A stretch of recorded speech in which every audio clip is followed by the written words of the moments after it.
आध्यात्मिक जिज्ञासा। स्वामी भूतेशानंद। प्रश्न। उद्बोधन में आपका लेख प्रकाशित हुआ है।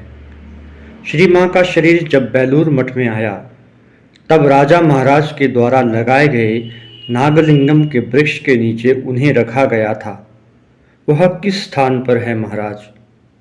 महाराज, वहीं तो। नागलिंगम का पेड़ अभी भी है तो। महाराज, पुराना नागलिंगम का पेड़ सूख गया, उसी स्थान पर एक दूसरा पेड़ लगाया गया है। क्या वही घाट था? महाराज, उस समय घाट था नहीं, एक बंधा हुआ टाल था। नाव वहां आकर लग गई, वहां से उठाकर श्री मां का शरीर लाया गया। महाराज, यहाँ जो कुछ पेड़ हैं उनमें से राजा महाराज के द्वारा लगाया हुआ कौन सा है? महाराज, अरे, क्या राजा महाराज को कोई दूसरा काम नहीं था कि अपने ही हाथ से लगाएंगे? उनके आग्रह पर लगाया गया था। राजा महाराज ने स्वयं लगाया है क्या? महाराज, नागलिंगम, पूर्णा, ठोडावट, एक के बाद एक कई पेड़ हैं। महाराज, ठोडावट का अच्छा नाम जानते हो क्या है? गोकर्णवट, पशु के कान के समान। पशु का कान तो और लंबा होता है, कलयुग में छोटा हो गया है। उठ रहे हो, जा रहे हो, यही अच्छी बात हो गई। महाराज, आज अब अधिक बात नहीं होगी, समय हो गया है। महाराज, कब होता है मैं तो नहीं जानता। महाराज, आप जो कहते हैं वही अच्छी बात है। महाराज, ओ बाबा, फिर से प्रशंसा। ऐसा है महाराज, यहाँ थोड़ा आना होता है। आप बातचीत करते हैं, हम लोग सुनते हैं, थोड़ा हंसते हैं, यही तो और क्या। महाराज, एक काम करो, साथ में एक कैमरा लेते आओ। जब तुम लोग हंसना, कमरे में खींचकर सुरक्षित रख लेना, वह रहेगा। महाराज, आपकी हंसी को हम लोगों ने स्मृति के रूप में संरक्षित कर लिया है। महाराज, पकड़कर रख लिए हो, देखो भाग ना जाए, क्योंकि जो हंस रहा है वह भाग जाएगा। उसे भागते अभी देर है महाराज। महाराज, भागते देर है कि नहीं उसे कोई नहीं जानता। एक कोई गीत है, कोई जानता नहीं। माँ तुम कौन हो, कोई जानता नहीं। महाराज, उसे तो जानता हूँ, एक आधुनिक गीत है। महाराज, आधुनिक और प्राचीन, ये सब तो सापेक्ष शब्द है। अभी हम लोग प्राचीन कह रहे हैं, इसके बाद तुम लोग इसी समय को प्राचीन कहोगे। अभी जो आधुनिक है, 50 वर्ष बाद वही प्राचीन हो जाएगा। महाराज, रविंद्रनाथ का एक गीत है, तुम्हें डाक दिए छो कौन सकाले केऊ ता जाने ना। तुमने कब किस सवेरे पुकारा है, कोई जानता नहीं है। महाराज, वही हमारा आजकल क्या हो रहा है, किसी का नाम बोलने से पुरानी सभी बातें याद आ रही है। मुझे तो संशय होता है कि रे बाबा, स्वामी गंभीरानंद जी के सचिव राधा कृष्ण का नाम आत्मा रामानंद है। हमारे एक मित्र थे आत्मा रामानंद, उनको काशी प्राप्ति हो गई। आता हूँ महाराज। महाराज, आओ, और क्या करोगे? प्रश्न। रामकृष्ण मिशन की 1 शताब्दी बीत गई। महाराज, 1 शताब्दी बीत गई और कुछ भी नहीं बीत गई, हम लोग नहीं बीते। महाराज, बाबा बिता दिया। जानते हो, मैंने स्वप्न देखा, सामने के दरवाजे से एक ब्रह्मचारी लड्डू गोपाल के समान हाथ फैलाए हुए है और लोग 50 पैसा रुपया जो कुछ है उसे दे रहे हैं। ब्रह्मचारी को स्पष्ट देख रहा हूँ। घुटने के बल बैठा लड्डू गोपाल के समान हाथ ऐसा फैलाए हुए है।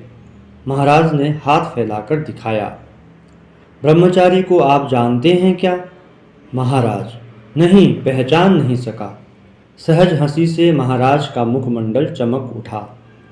अपने को दिखाकर, इसमें है क्या महाराज, लोग लड्डू वड्डू दे रहे हैं। महाराज, लड्डू नहीं दे रहे हैं, पैसा दे रहे हैं। पैसा माने रुपया, 50 पैसा, यही सब। इसका अर्थ है, लगता है इस शतवार्षिकी में प्राप्ति योग अच्छा ही है महाराज। महाराज, मुख पर कृत्रिम गंभीरता लिए, होने से और क्या होगा, सब तो ब्रह्मचारियों के पेट में जाएगा। आज तो उत्सव है। सार्वजनिक उत्सव के दिन ब्रह्मचारी लोग मेला देखने के लिए पूजनीय महाराज से कुछ रुपया पैसा पाते हैं। प्रत्येक बार कुछ कुछ व्यवस्था रहती है। उस संबंध में ब्रह्मचारी वृंद अकेले एक साधु से परामर्श कर रहे हैं। देखकर महाराज ने कहा, ये सब क्या गोपनीय ढंग से ठीक कर लेते हैं? मैं जान ही नहीं पाता हूँ। समझ गया, मेरे सामने ही षड्यंत्र हो रहा है। सभी हंसते हैं।